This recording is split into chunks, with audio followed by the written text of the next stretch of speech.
Hello, distinguished students. Please let somebody just open his mic and let me know that you're seeing me and you're hearing me.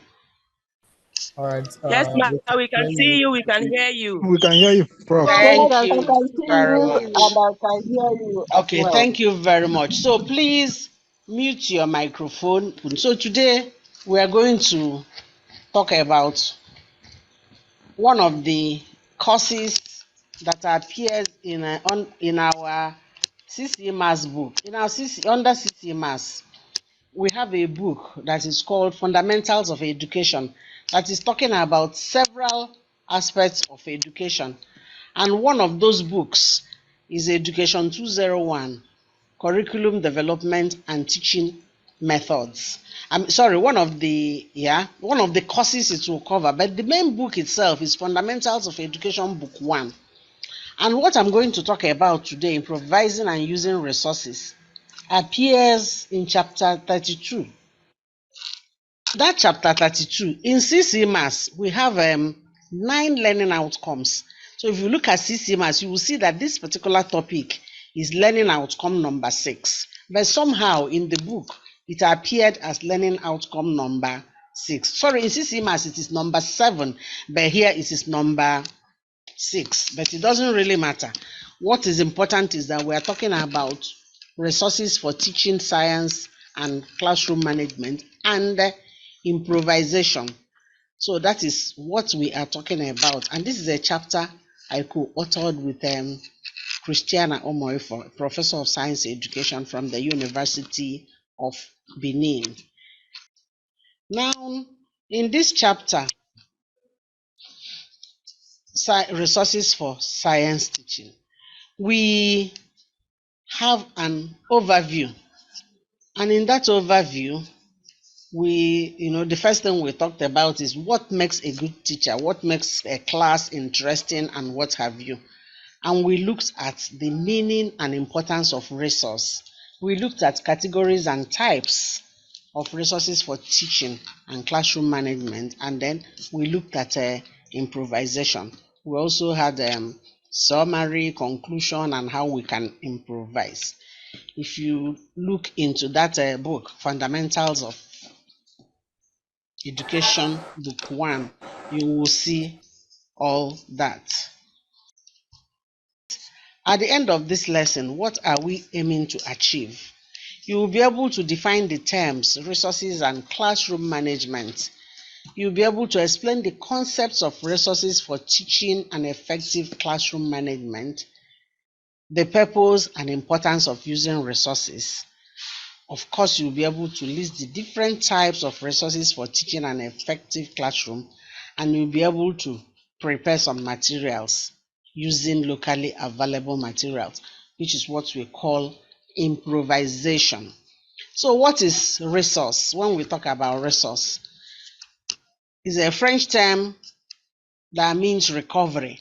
It is something that you use to offer you an aid in whatever you are doing, to assist you to make your work easier. And in the field of science education, there are supports that science teachers use in teaching, what you may also call tools which science teachers use to effectively explain scientific concepts. They are usually, you can categorize them, or rather for this particular purpose, we want to categorize them into digital and non-digital because we are in a digital age. We also want to look at them as renewable and non-renewable.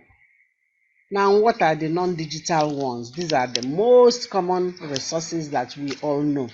Our charts, our models, our printed materials, such as textbooks, chalkboard, glassware, the burettes, pipettes, balances, optical devices, burners, microscopes, and slides.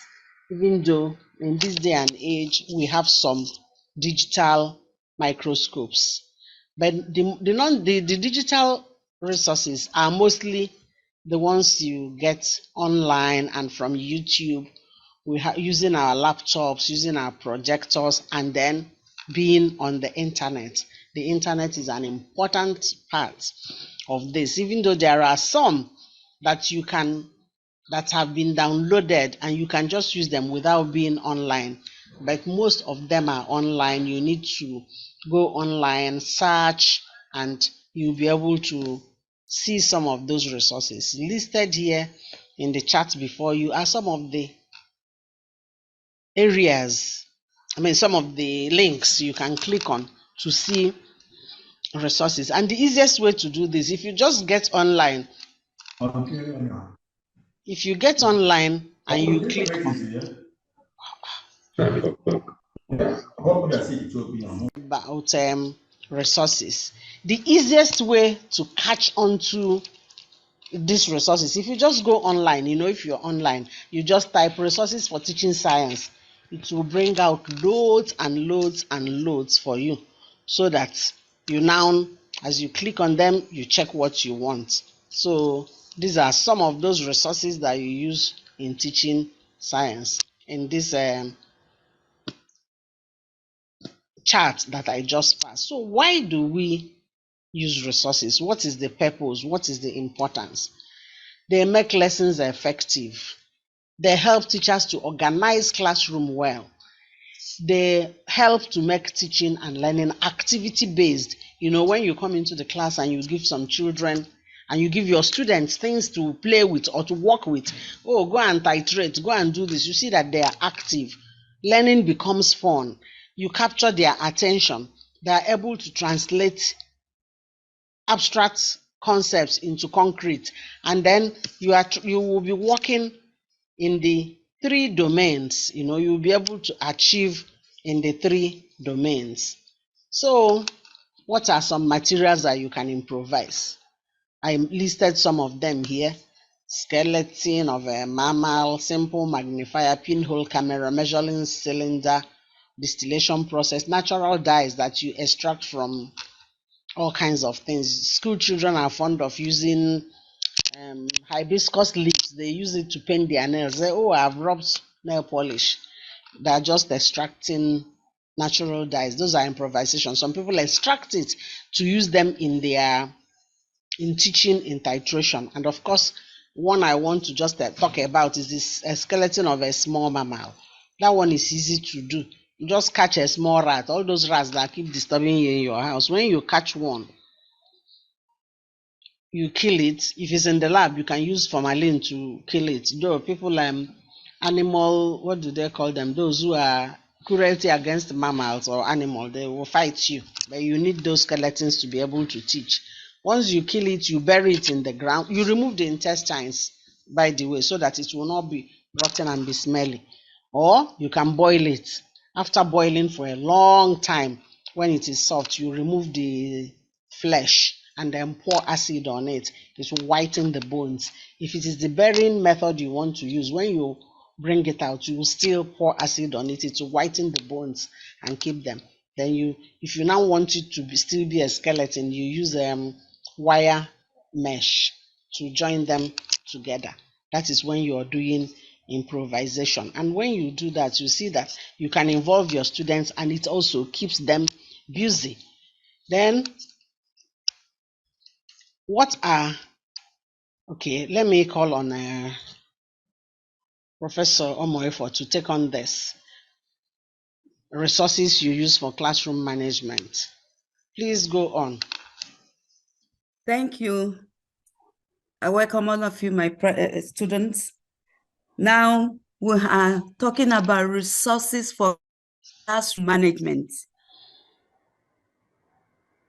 Simple definition of resources for classroom management is that it is a way, a plan that you as a teacher should make so that your lesson will run smoothly, so that you will be able to control misbehaviors and then make the lesson interesting.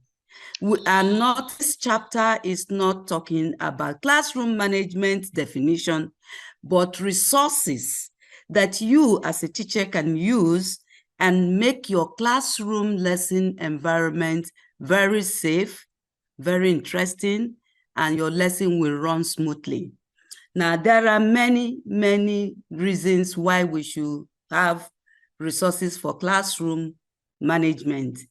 It is a way allowing teachers and students to interact in the classroom, make them focus.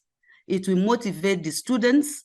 It will also make the students to be attentive and engaged in whatever resources that you have made available for them. It will reduce noise. It will reduce distractions in the classroom. Now, what are these resources? There are several of them, but we're going to mention some of them. When you read the book, you will be able to get details of all the materials that you will need to make your classroom management effective. Some of them are charts.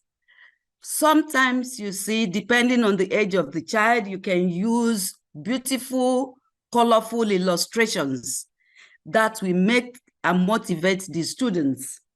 You can also use forms. There are many forms which you can use, or you can also develop charts that will assess certain behaviors that are acceptable in the classroom. Something like rules and regulations that will govern the classroom. So you have those forms so that students can read those forms or look at those charts and be able to obey the rules and regulations and keep the classroom learning environment smooth. You also have what we call self-assessment sheets so that students can assess themselves as the lesson is going on or at the end of the lesson. And even you can make students to observe other students. They will be the one to assess the students and say, this student misbehaved. Today, even some of these assessment sheets have gone digital. All of you know, sometimes when you send WhatsApp or whatever, you put some of these emojis showing whether the person is sad or happy, whether the person is laughing or crying. So some of those things, when it is done by students amongst themselves in the classroom, can be resources that will help you keep your lesson environment moving smoothly. And that's what we are talking about in this book. Then how you use it will be dependent on two major factors. One, the age of the student. Rules and regulations that you have will depend on the class you are teaching, the age of the students, and the rules and regulations, again, I said, will be based on the age. Thank you.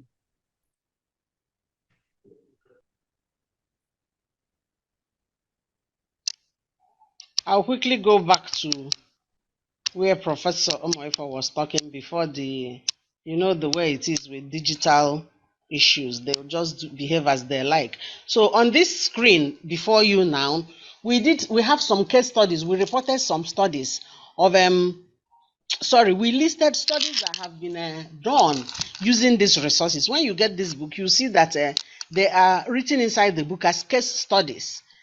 This one on the effect of computer-based instructional package on chemistry students' interest in learning. This one on stimulating students' interest using blended teaching approach. These are all, the first two are digital, but the last one is a concept map, effect of concept map. These are all resources that one can use to teach. So what have we actually done in these last 20-25 minutes? We looked at the meaning of resources for teaching and effective classroom management. We looked at the importance of resources for teaching and classroom management. We looked at types of resources and then, of course, how to assess and improvise. So, like I said, they are fully written in that book. When you get it, you will see it. The other beautiful thing that will end this chapter is that there are questions, review questions, so that as you read, you'll be able to ask yourself and answer these questions. And if you're able to get them, you know that you did not miss the essence of what is written inside the book. What are the two main categories of resources? Explain what an effective classroom management entails. Name one resource that is common between teaching and classroom management. In fact, this is one question I will want somebody to unmute and answer. But if you raise your hand so that it will not be noisy, unmute and answer this question on one resource from what we've talked about. There's a resource that is common in both teaching and classroom management. Please, if you want to give us that answer. If you raise your electronic hand, I hope I'll be able to see it. If I don't see it, my colleague can see it. There is one resource that is common. Is nobody giving me the answer, or you want me to start calling names? Because I don't want to do that. I hope I'm still audible. Can you still hear me? Yes, you are. Okay. So which resource is common? Oh, you did somehow. Maybe you were just looking at my mouth and you didn't pay attention. So may I tell you that it is the chat? We use chat in teaching and learning, and we use chat as one of those things to control the classroom. So having said that, as I said before, this book will give you a lot more than you need. But let me take one question before we end. Is there a question that anybody will want to ask on what we have said so far, either in a resource you can use for teaching or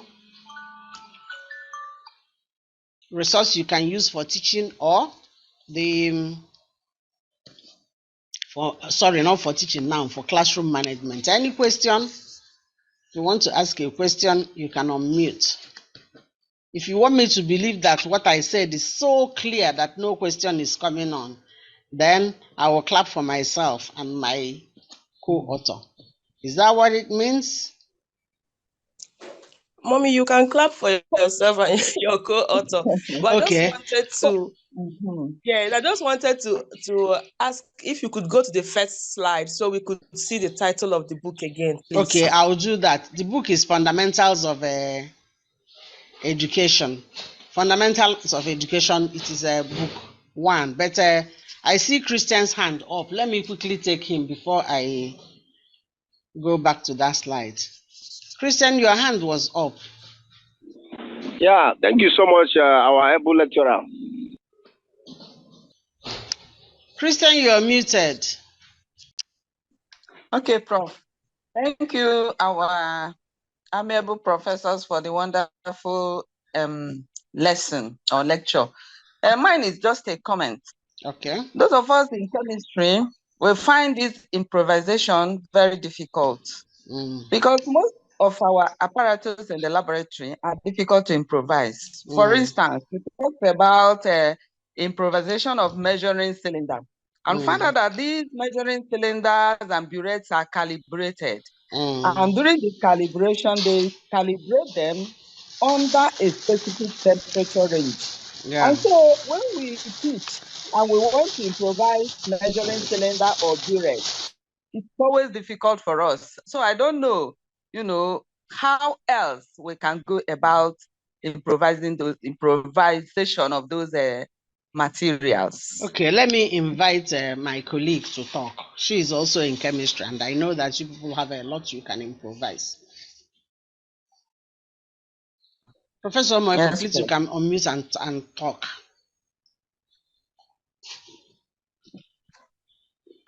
You can improvise them. Let me give you an example. Good. Water bottles that are used for newborn babies.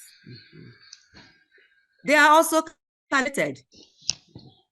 And you can improvise your cylinder. You can improvise a beaker using any of them. All you need to do is when you get the water bottle, you chop out off the tip, and it becomes a beaker. There are also some straws. Then you can do your own personal calibration with a piece of paper. You can put your meter rule and put a piece of paper on the meter rule and calibrate, and then place it on a straw. It gives you something like a pipette. We should not say we cannot teach because we don't have the materials, which is what some teachers do. They will say they don't teach you titration or so because they don't have the materials. We can Thank you improvise and teach very them. much.